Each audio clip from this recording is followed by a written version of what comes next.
We now begin our business of the day, and our first order of business this morning is our Commission on the Way Forward report. Following the Commission on the Way Forward report, we will turn back after a brief break and pick up the constitutional amendment introduction that we omitted yesterday, just to get us back on track with our schedule. It's my joy and privilege to welcome the Reverend Julie Love to the Tennessee Annual Conference to offer her thoughts and insights on the Commission on the Way Forward. Julie is the Director of Connectional Ministry in the Kentucky Conference. She has served in a wide variety of ministries across the years, church and community ministry, connectional ministry, camping ministry, campus ministry. She's done a little bit of everything, and she is one of God's great people. She has served on our behalf on the Commission on the Way Forward, along with 32 other United Methodist brothers and sisters. She'll come now and she will share with you her experiences having been on that commission, and following that I will say a few words, followed by Jim Allen and Harriet Bryan, our lead delegates to General Conference. Welcome, Julie. It is so good to be with you this morning. Now, when I spoke at the Paducah, when I was in Paducah for the Memphis conference, I felt comfortable saying, "Go Cats." So, oh, okay, yeah, they were a lot more receptive than y'all. So maybe I won't say that. But it really is good to be with you. One of the things I keep saying, and we just actually finished our annual conference yesterday, so it was pretty awesome. I didn't have to pack the truck. I could just come straight here, and other people could pack the truck. But one of the things our theme was around the Holy Spirit. So come Holy Spirit is something I said a lot at annual conference, and something I've been saying a lot as we've done our work as the commission. And as a recovering perfectionist, emphasis as much as possible on the recovery, it's about me giving up control. I certainly have opinions about things, as we all do. But when I say come Holy Spirit, I'm working to really mean that. To really mean that not Holy Spirit, come do what I want, but come Holy Spirit and bless us with where God is taking us. We talk in the commission about that being convicted humility. Having our strong convictions, but also being humble enough to realize I might be wrong. But I'm going to begin today by acknowledging that we're gathered here in this room with persons with very different perspectives on the topic of LGBTQ inclusion, but we're all here because we have invested in our beloved United Methodist Church. Now, I want to share with you that I've worked very hard on my language and continue to do that, and how my language is used, but I also realize that I'm going to be speaking in some generalities, and when that happens, sometimes hurt can happen. So I would invite you to hold an umbrella of grace over me with this, but please do feel free to come and speak with me privately or later to share with me. This is how I learn. This is how I learn. I get many questions about serving on the Commission on a Way Forward, but one I quite often get is, what is the most difficult thing someone has said or communicated to you during this time? And there have been some unpleasant conversations, some really nasty emails, but the one that has made for sleepless nights and tears was from my 19-year-old daughter, Eliza, who is exploring a call to ministry. She and I were talking about young adult leadership in the United Methodist Church, and she said to me, "I hope there is something to lead when we get our chance." It was like a dagger in my heart. Now, I begin this not to start us on a downward spiral, but to remind us that we aren't dealing with issues.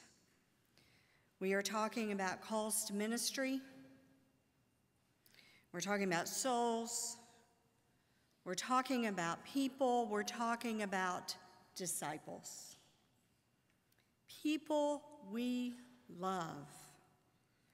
And we are to do this work not just for those people within the walls of our churches, but for all those outside our churches, all the persons who don't know the good news.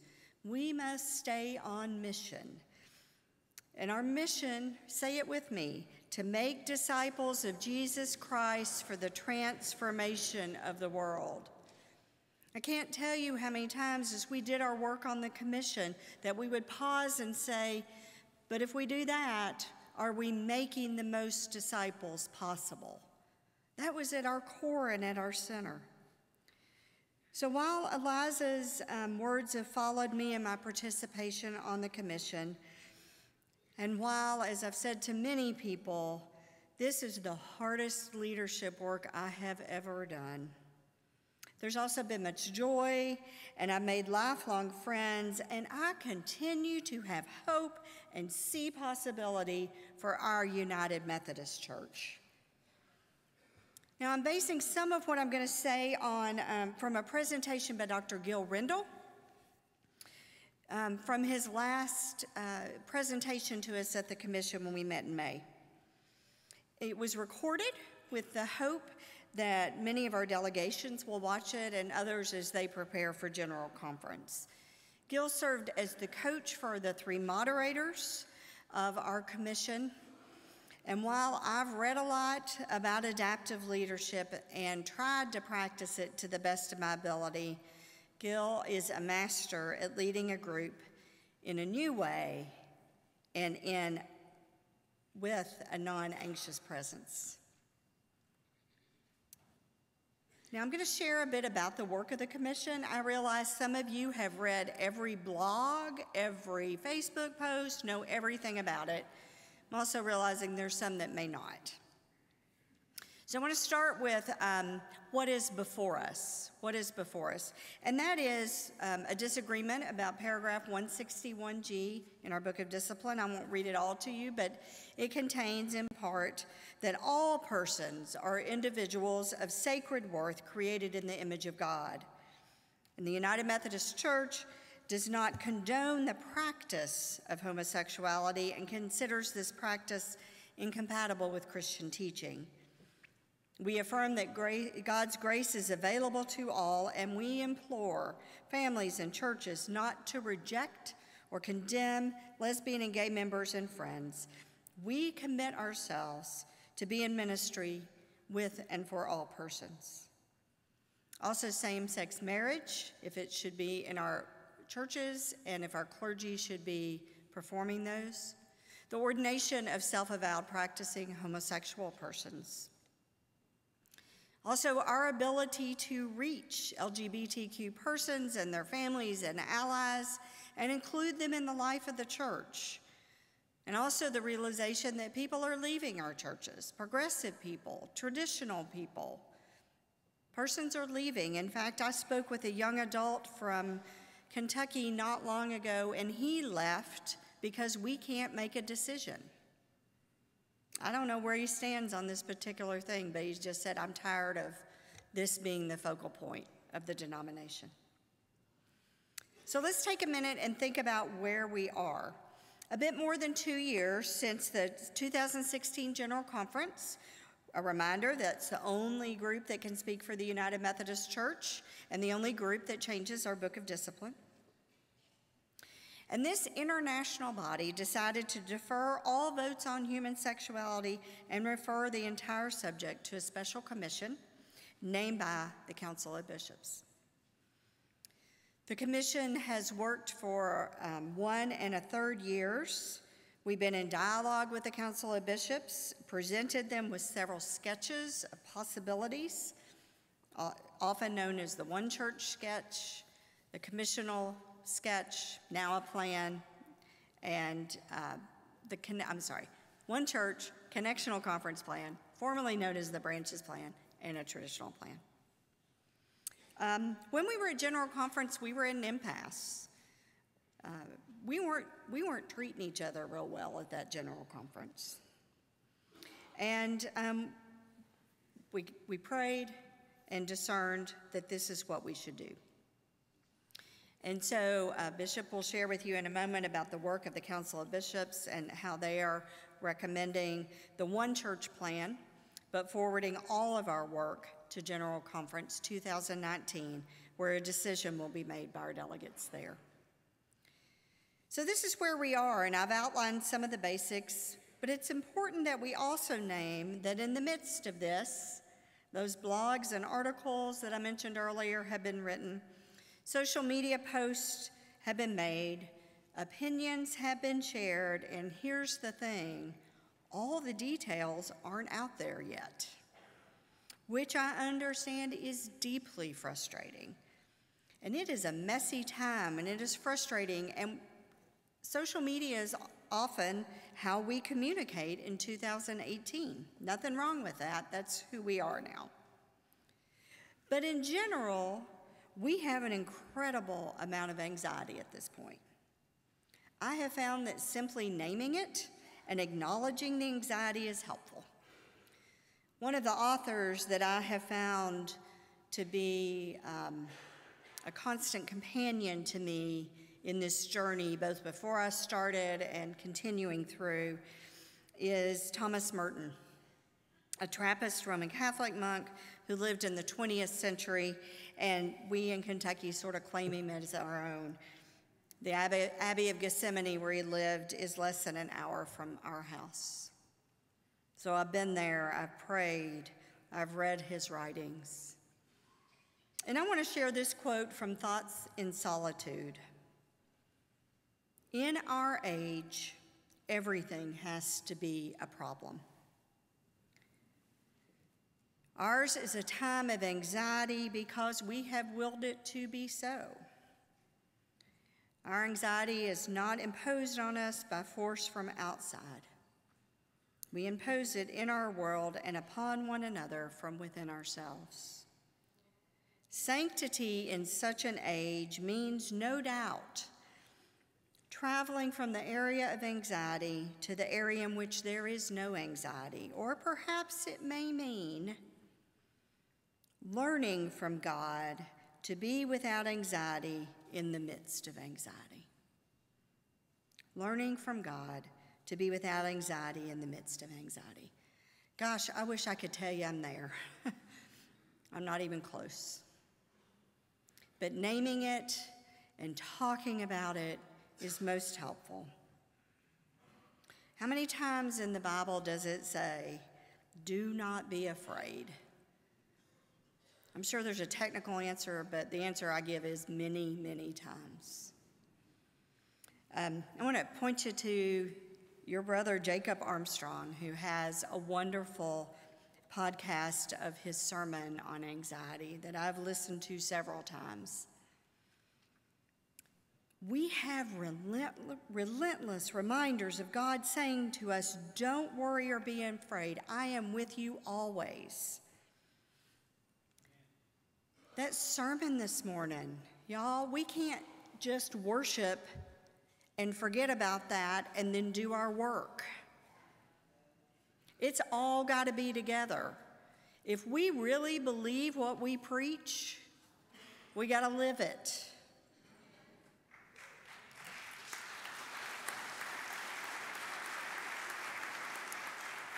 So as we do our best to not dwell in this anxiety, but to rely on God, I want to share with you a bit about the story of the commission and how we did our work as a way forward in the midst of this anxiety. We were called together in a different way, and we were called to do a different work. An Albert Einstein quote is one we often thought of. We cannot solve our problems with the same thinking we use to create them. Or, more familiar, these words from the Gospel of Mark. No one sews a piece of new unshrunk cloth on old clothes. No one pours new wine into old wineskins. Jesus said it. As the commission, we approached our work in a different way from the beginning, as the bishops had set up this group to be different from almost any other groups in our denomination. I have never been with a more diverse group of persons for such an extended period of time.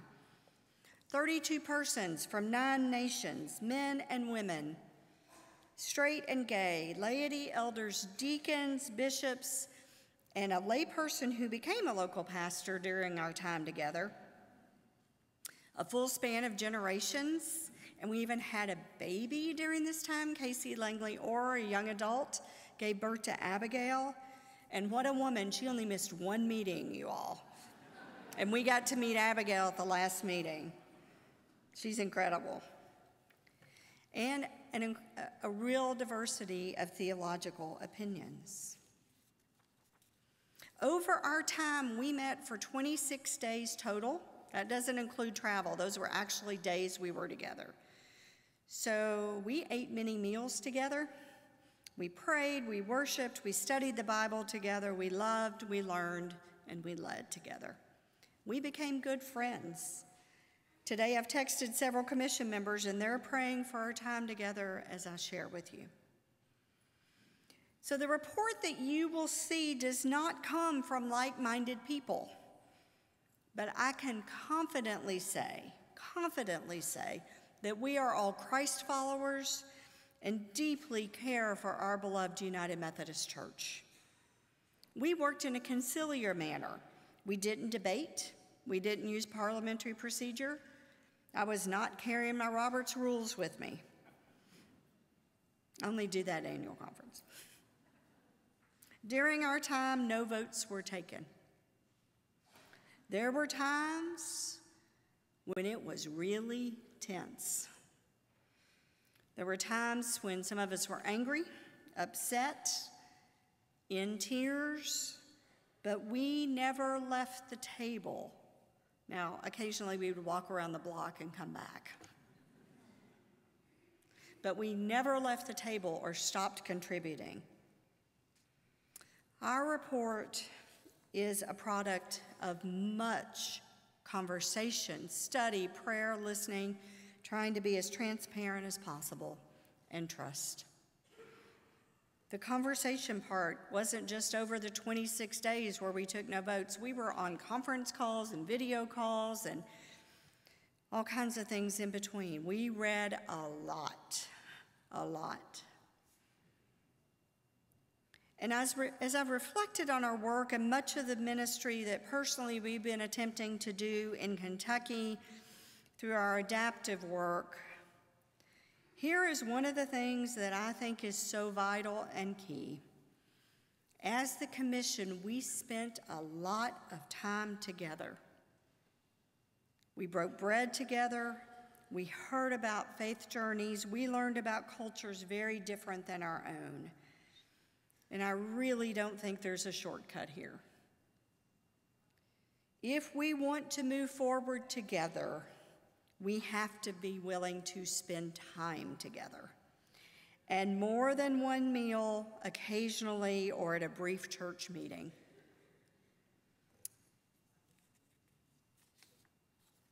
So as we were doing our work in a different way, we spent a lot of time trying to understand our context as well.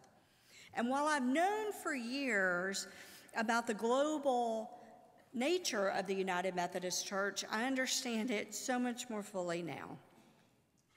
Look at who we are. We are 13 million persons in the United Methodist Church. In the U.S., we are in blue and red states. In the U.S., we are in over 95% of U.S. counties. We are in African nations where the practice of homosexuality is illegal. We are in the Philippines, which, while our churches are very conservative there, this country just elected their first transgender congresswoman in their history. We're in Western Europe, which has fewer issues. They have a lot of countries that recognize same-sex marriage. Eastern Europe is very different than that. We have generations, our younger generations, not exclusively, but more percentage don't see this as issues that some of our older generations do. Again, I'm speaking in generalities, and I know that. So if this is not a problem, if it's not a problem we're going to solve, we are choosing to try a new way of talking and thinking and leading. Coming from our mission, vision, and scope that we were given by the Council of Bishops on how to find a way forward, and I can't tell you how many times I read this too. We need to find a way that can be as connected and unified as possible, that can be agile, responsive, and contextual as possible, that can live and address the widest global cultural mission field as possible. The as possible is going to be the work of General Conference 19. What is possible? So our timeline is by July 7th, the final report is due. And in the summer and fall, our delegations will be preparing, and then our special session is in February of 2019. Again, to do this, we got to spend a lot of time together. And I can say that as my bishop, who has been so generous with my time, I had to go to my bishop when he was there about a month as a brand new bishop, brand new to Kentucky, and say, I just got this phone call, and they are asking me to serve on the commission.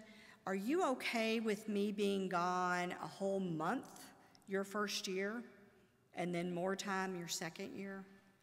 And I deeply appreciate his generosity in that. So we need to spend a lot of time together, and I can tell you that as Bishop and I have talked, Bishop Fairley and I have talked, this is still going to be a central part of my ministry this coming year. As much as possible, I'm happy to meet with groups. I've offered to meet with the delegation. I know they've also met with somebody else from the commission. We've got to find a way, y'all, to talk together. I am concerned about what we're going to vote on at General Conference. I am more concerned about how we're going to treat each other and act. The world is watching. Who better to do work that is difficult and to love each other through the difficulty than Christians and the United Methodist Church? We have got to do this and love each other and not attack each other. It doesn't mean that it's not hard. It is hard and it is exhausting.